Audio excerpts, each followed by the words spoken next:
चुनाव को लेकर तेलंगाना के बीजेपी विधायक राजा सिंह का एक धमकी वाला बयान सामने आया है। राजा सिंह ने कहा है कि जो लोग योगी को वोट नहीं कर रहे, चुनाव के बाद उन्हें चिन्हित किया जाएगा। ऐसे लोगों को सजा देने के लिए बुलडोजर और जेसीबी मशीनें मंगवा ली गई हैं।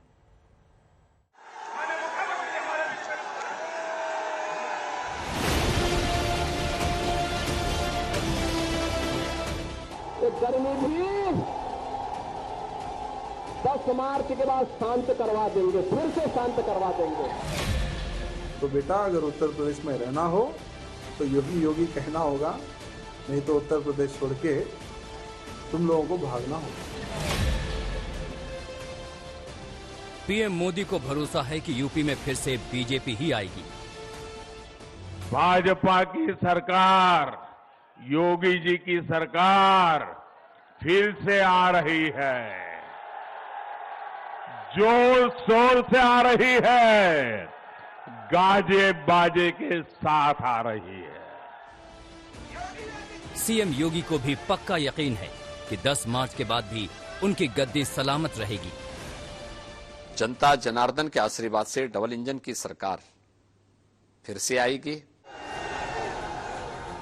लेकिन कल एक बयान ऐसा सामने आया है जिससे लगता है कि पहले 2 चरण के चुनाव में उमड़ी भीड़ से बीजेपी थोड़ी उलझन में है। ये बयान जारी किया है अपने विवादित बयानों के लिए चर्चित तेलंगाना से बीजेपी विधायक टी राजा सिंह ने। कुछ एरियो में हाईएस्ट पोलिंग हुई है और मैं समझता हूं जो योगी जी के ऑपोजिशन है, जो शत्रु है, जो नहीं चाहते योगी जी को, मैं समझता हूं कि ये लोग भरपूर बाहर निकल के वोटिंग करें। तो उत्तर प्रदेश के मेरे हिंदू भाई बंधुओं से निवेदन है कि अभी दूसरा फेज भी आने वाला है। फर्स्ट सेकंड तो हो गया, तीसरा फेज भी आने वाला है। बाहर निकलो, वोट करो। लेकिन हैदराबाद के गोशा महल विधानसभा सीट से विधायक राजा सिंह ने आगे जो कुछ कहा वो सीधे सीधे धमकी वाली भाषा है। राजा सिंह ने बीजेपी को वोट न करने वाले वोटरों पर एक्शन लेने की धमकी दे डाली। उन्होंने कहा कि ऐसे लोगों के लिए योगी का बुलडोजर तैयार है। जो लोग भारतीय जनता पार्टी को वोट नहीं करते उनको मैं कहना चाहूंगा कि योगी जी ने हजारों की संख्या में जेसीपीज बुलडोजर मंगवा लिए हैं, उत्तर प्रदेश की ओर निकल चुके हैं। इलेक्शन के बाद में जो लोग योगी जी को सपोर्ट नहीं करें उन सभी एरियाज को आइडेंटिफाई किया जाएगा। और पता है ना जेसीपी और बुलडोजर किसके लिए यूज में आते हैं। तो मैं उत्तर प्रदेश के उन गद्दारों को कहना चाहूंगा जो ये चाहते हैं कि फिर से योगी जी मुख्यमंत्री ना बने, तो बेटा अगर उत्तर प्रदेश में रहना हो तो योगी कहना होगा, नहीं तो उत्तर प्रदेश छोड़ के तुम लोगों को भागना होगा। लोकतंत्र में विरोध का हक हर किसी को है। चुनाव होते ही इसीलिए हैं कि जनता अपनी पसंद के उम्मीदवार को चुन सके। इसमें हर किसी की अलग अलग पसंद हो सकती है, लेकिन समर्थन में वोट न देने पर बुलडोजर या जेसीबी का डर दिखाना साफ तौर पर धमकी की भाषा है। तो बेटा अगर उत्तर प्रदेश में रहना हो तो योगी कहना होगा। यूपी के चुनाव में अभी 2 ही चरण के मतदान हुए हैं और इस दौरान जनता काफी जुबानी गर्मा गर्मी देख चुकी है। जिसने असुरक्षा दी, जिसने दंगा दिया, जिसने माफिया दिए, और आज भी कहते हैं, कह रहे आने दीजिए सरकार। हमने कहा कभी नहीं हो रही। कवायद के दिन तक भी तुम्हारी जो है, कयामत के दिन तक भी तुम्हारा ये सपना साकार नहीं होने वाला है, ये मान करके चल लो। लेकिन ये देख लो 10 मार्च के बाद ये पूरी गर्मी शांत करवा देंगे। वो हमारे मुख्यमंत्री हैं, वो कोई कंप्रेसर थोड़ी है कि हमें ठंडा कर देंगे। हमारे बहुत सारे लोग हैं, जानते होंगे, फ्रिज में ठंडी चीज रखने के लिए कंप्रेसर होता है। कंप्रेसर खराब हो जाए तो क्या मुख्यमंत्री जी हमारे कंप्रेसर हैं? यूपी में 5 चरण के चुनाव बाकी हैं। 10 मार्च नतीजे का दिन है। तो 10 मार्च के बाद किस पर बुलडोजर चलेगा, किसकी गर्मी शांत होगी, यूपी की जनता ही नहीं पूरा देश बेसब्री से इसका इंतजार कर रहा है। हैदराबाद से आशीष पांडे के साथ आज तक ब्यूरो। यूपी में 2 दौर के चुनाव हो चुके हैं। अब 20 फरवरी को तीसरे दौर की वोटिंग होगी। 2 दौर के आधार पर समाजवादी पार्टी और बीजेपी अपनी अपनी जीत के दावे कर रही है।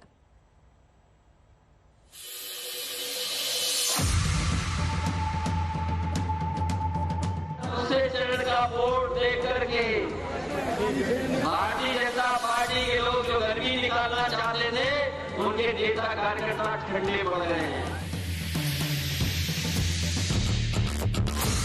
ये उत्तर प्रदेश के दूसरे दौर के चुनाव की तस्वीरें हैं।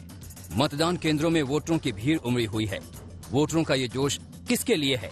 हर दल इस भीड़ का अपने अपने तरीके से मतलब निकाल रहा है। लेकिन सीएम योगी हों या पीएम मोदी, दोनों आश्वस्त हैं कि वोटरों का मिजाज बीजेपी के हक में है। भाजपा की सरकार, योगी जी की सरकार फिर से आ रही है, जोर शोर से आ रही है, गाजे बाजे के साथ आ रही है। हर वर्ग के लोग बिना बटे, बिना किसी भ्रम में पड़े, पहले फेज में बीजेपी को बहुत आगे बढ़ा दिया है और दूसरा फेज भी बढ़ रहा है। जनता ने पहले चरण में उन्हीं लोगों को ठंडा कर दिया है। हम लोग तो जो पहले थे वही आज भी हैं। जनता के बीच में जा रहे हैं अपने मुद्दों को लेकर के। अपनी बात को, जब काम और सोच ईमानदार है तो काम भी दमदार तरीके से हुए हैं और उसी दमदार तरीके से बोल भी रहे हैं। लेकिन हमीरपुर की रैली में समाजवादी पार्टी सुप्रीमो अखिलेश यादव ने दावा किया कि वोटरों का जोश देखकर सीएम योगी के चेहरे की रंगत बदल गई है। बीजेपी सरकार जाने वाली है। हमारे बाबा मुख्यमंत्री की शक्ल देखी, सब ने नहीं देखी।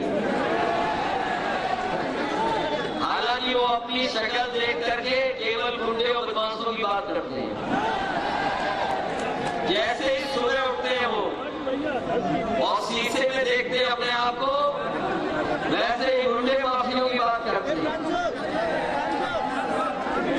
बताओ उनकी शक्ल देख करके 12 बन गए कि नहीं बन गए? ये सरकार जाने वाली है, ये सरकार जाने वाली है। चरण के 58 सीटों का चुनाव हुआ। 58 में हमारा गठबंधन 52। आज दूसरे चरण का चुनाव हो रहा है। 55 सीटों का चुनाव हो रहा, 55 में 55 भाजपा गई। यूपी में 2 चरणों में अब तक 103 सीटों पर चुनाव हो चुका है।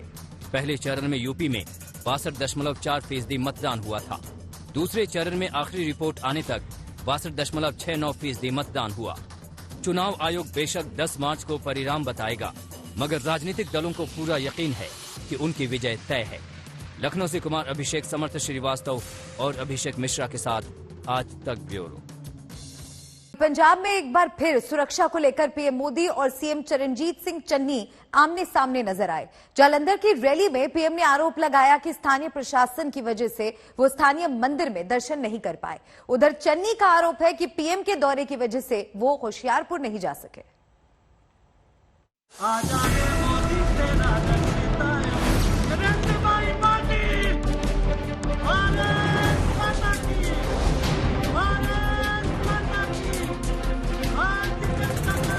पंजाब विधानसभा चुनाव में अपनी पहली रैली के लिए कल प्रधानमंत्री नरेंद्र मोदी जालंधर पहुंचे तो महीने भर पहले की यादें ताजा हो गईं, जब फिरोजपुर में उनकी सुरक्षा में चूक का मामला सामने आया था।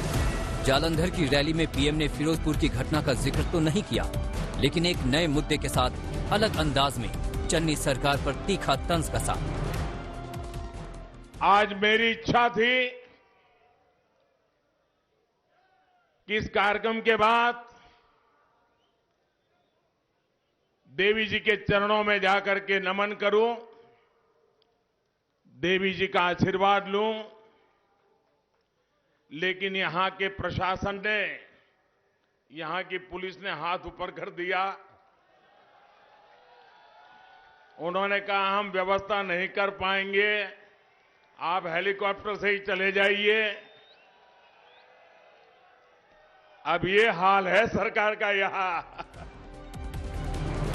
पीएम ने खुलासा किया कि 2014 में चुनाव के दौरान कांग्रेस ने पठानकोट में उनका हेलीकॉप्टर इसलिए रोक दिया क्योंकि राहुल गांधी पंजाब के दूसरे कोने में जा रहे थे।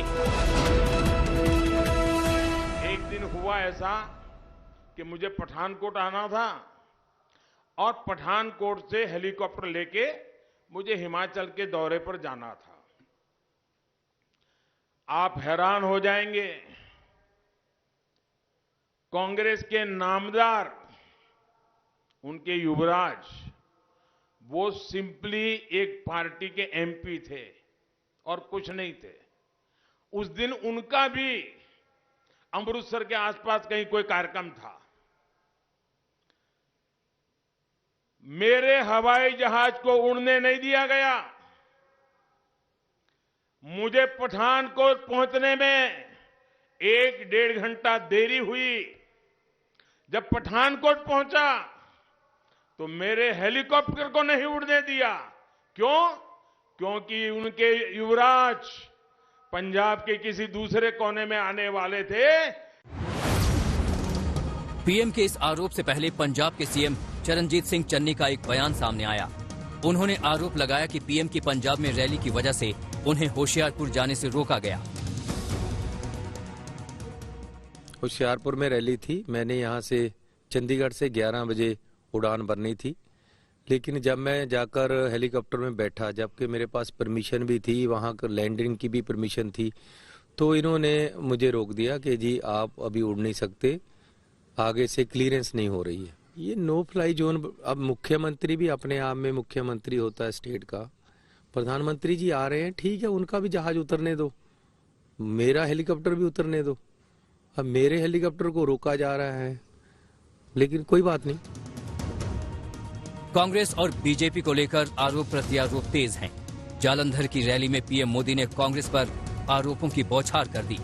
कैप्टन अमरिंदर सिंह की मौजूदगी में पीएम मोदी ने यह भी बताया कि पंजाब के सीएम पद से कैप्टन की छुट्टी क्यों हुई। कैप्टन साहब को क्यों हटाया? उन्होंने खुद कहा है कि पंजाब सरकार को हम नहीं चलाते थे। कैप्टन साहब की सरकार को दिल्ली के नेता कह रहे हम नहीं चलाते थे, भारत सरकार चला रही थी। यहां कांग्रेस के नेता आकर के कहते थे कि कैप्टन साहब हमारी नहीं सुनते थे, भारत सरकार से। भारत सरकार और कैप्टन साहब की सरकार मिलकर के पंजाब को आगे बढ़ाना चाहती थी। ये रोड़े अटकाते थे, और जब रोड़े अटकाने की उनकी ताकत इतनी बढ़ गई कि आखिर उन्होंने कैप्टन साहब को ही विदा कर दिया।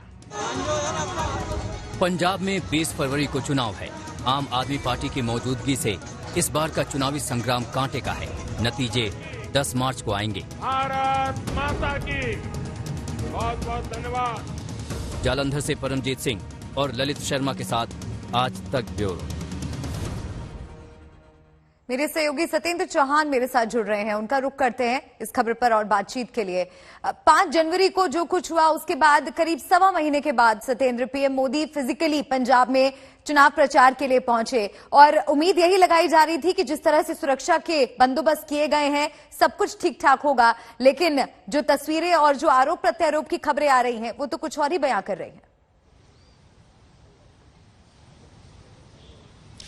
देखिए मल्लिका, चुनावी माहौल है और चुनावी मौसम में आरोप प्रत्यारोप वाद विवाद लगातार चलते रहते हैं, खासकर जब चुनावों में चंद दिन शेष हों, क्योंकि 20 फरवरी को पंजाब में विधानसभा के चुनाव होने हैं और चुनावों से पहले ये आखिरी ताकत दिखाने का दौर है जो पंजाब में फिलहाल शुरू हुआ है। दरअसल अभी तक बीजेपी कहें या फिर अन्य बड़ी पार्टियां हैं, उनका जोर शोर उत्तर प्रदेश में लगा हुआ था, लेकिन जैसे ही उत्तर प्रदेश में 2 चरण का चुनाव खत्म हुआ है उसके बाद तमाम शो स्ट्रेंथ अब पंजाब में दिखाई जा रही है। प्रधानमंत्री मोदी की रैली की अगर आप बात करें तो सुरक्षा व्यवस्था अब की बार अचूक थी, तो दूसरी तरफ प्रधानमंत्री के काफिले को लेकर अब की बार चरणजीत सिंह चन्नी ने भी जो है केंद्र सरकार पर आरोप लगाए हैं। मुख्यमंत्री चन्नी का आरोप है कि उनको 3 घंटे तक एक्सेस नहीं दिया गया, उनके हेलीकॉप्टर को नहीं उड़ने दिया गया। तो दूसरी तरफ तस्वीरें हम देखें तो बीजेपी ने अब की बार प्रधानमंत्री की रैली को 5 जनवरी के विवाद के बाद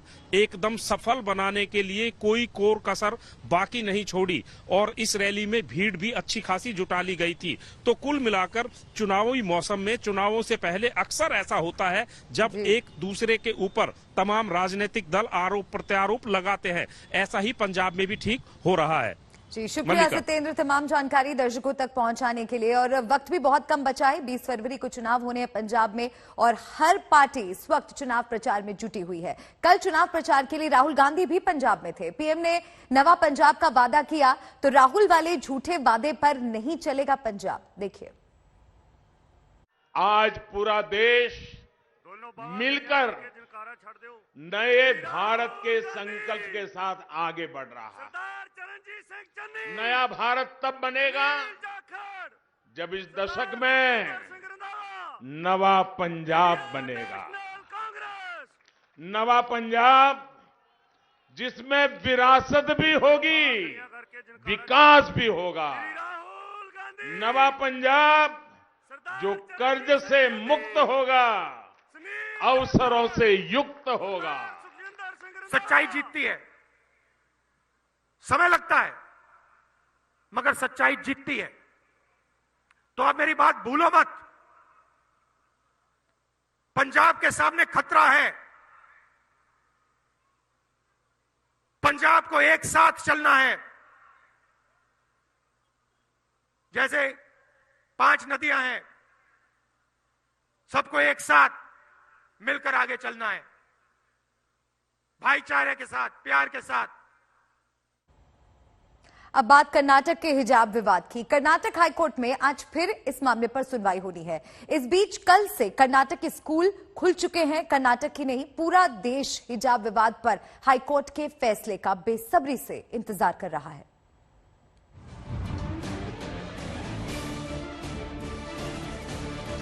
ये कर्नाटक के मांड्या की तस्वीर है, जहां हिजाब पहनकर आई छात्राओं को स्कूल के बाहर रोका गया था। छात्राओं के माता पिता को तर्क दिया गया कि कोर्ट का आदेश है, इसलिए हिजाब उतारना ही पड़ेगा। छात्राओं ने आदेश का पालन किया और स्कूल में एंट्री मिल गई। तुमकुर में भी यही परिस्थिति दिखाई दी। यहाँ भी स्कूल में प्रवेश पाने के लिए छात्राओं को हिजाब उतारना ही पड़ा।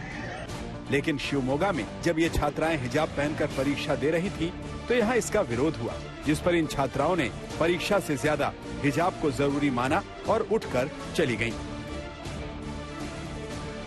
कर्नाटक के अलग अलग शहरों की तस्वीरों से साफ है कि हिजाब का विवाद अभी थमने वाला नहीं।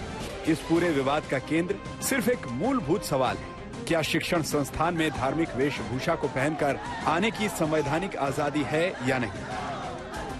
संविधान के जानकार कहते हैं कि किसी भी शैक्षणिक परिसर में किसी व्यक्ति को उसकी अनिवार्य धार्मिक वेशभूषा के आधार पर नहीं रोका जा सकता। हालांकि उन्हें साबित करना होगा कि ये वेशभूषा धार्मिक रूप से अनिवार्य है। यही बात कर्नाटक हाईकोर्ट के सामने मुस्लिम छात्राओं की तरफ से याचिका दायर करने वाले वकीलों ने रखी।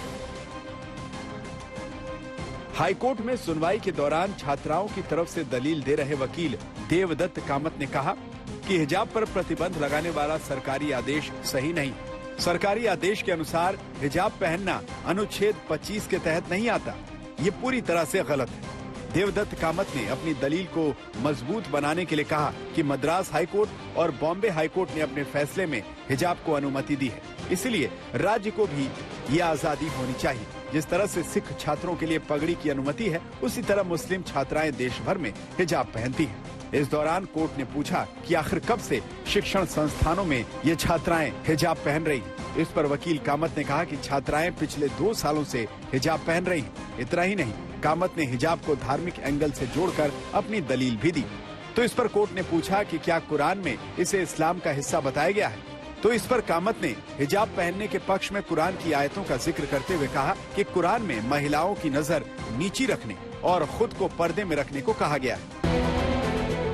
वैसे हिजाब का विवाद धार्मिक रंग से ज्यादा राजनीति का प्रिय मुद्दा बन चुका है। अब ये तय है कि यूपी के 7 चरणों की वोटिंग इस पर गूंजती रहेगी। आज तक ब्यूरो। मेरे सहयोगी मुस्तफा शेख का रुख करेंगे और ज्यादा जानकारी मुस्तफा से लेते हैं इस खबर पर। मुस्तफा, जिस तरह से कर्नाटक से ये बवाल शुरू हुआ, पूरे देश में ये अब पहुंच चुका है और सभी की निगाहें अब कर्नाटक हाईकोर्ट पर टिकी हुई हैं। आज अहम फैसला आने का इंतजार सभी लोग कर रहे हैं। अगर उडुपी की बात की जाए तो उडुपी में इस वक्त किस तरह का आप माहौल देख रहे हैं? स्कूल खुल गए हैं, क्या स्टूडेंट्स के बीच अभी भी तनाव का माहौल है? जी बिल्कुल, तनाव का माहौल तो जरूर है, क्योंकि इस पूरे मामले में दो पक्ष है। एक पक्ष जो हिजाब पहनना चाहते हैं और दूसरे जो इसका विरोध कर रहे हैं। तो अभी इंटरिम ऑर्डर के मुताबिक हिजाब क्लासरूम में पहनना अलाउड नहीं है। इसीलिए हमने शिवमोगा की तस्वीरें देखी, मंड्या से तस्वीरें देखी, तो हर जगह तनाव तो है। और साथ ही साथ कल के दिन में जो है वो कॉलेजेस भी कर्नाटक में खुलने जा रहे हैं। आपको बता दें कि पूरा विवाद कॉलेजेस से ही शुरू हुआ था। तो अब ये देखना होगा कि क्या कर्नाटक हाईकोर्ट का फैसला आज आ पाता है। अगर आज नहीं आता है तो फिर इंटरिम ऑर्डर के साथ ही कल कॉलेजेस खोले जाएंगे। इंटरिम ऑर्डर यह है कि बुर्खा या किसी तरीके की धार्मिक वेशभूषा पहनने की इजाजत आपको क्लासरूम में नहीं है। और इसीलिए लॉ एंड ऑर्डर की जो सिचुएशन है उस पर कर्नाटक पुलिस ने नजर बना रखी है। सेक्शन 144 एजुकेशनल इंस्टीट्यूशंस के आसपास लगाया गया ताकि किसी तरह का प्रोटेस्ट ना हो। लेकिन एक तरह से आप देख सकते हैं कि स्थिति जो है अभी भी कर्नाटक में नॉर्मल नहीं है और ये वक्त लगेगा थोड़ा, क्योंकि अब बताया जा रहा है कि कर्नाटक सरकार भी एक तरह गाइडलाइंस और एसओपीज के साथ सामने आएगी, जिसमें लिखा होगा कि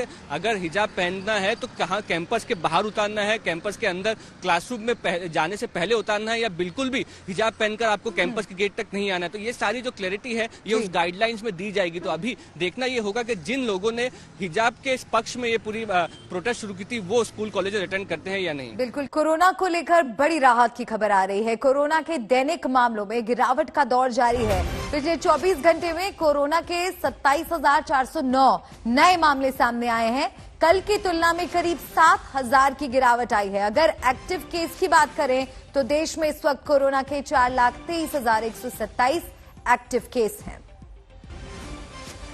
तो कोरोना के नए केस कल 34,000 के करीब थे, जो कि आज 27,000 के करीब है। कोरोना के मामले में भारी गिरावट आई है।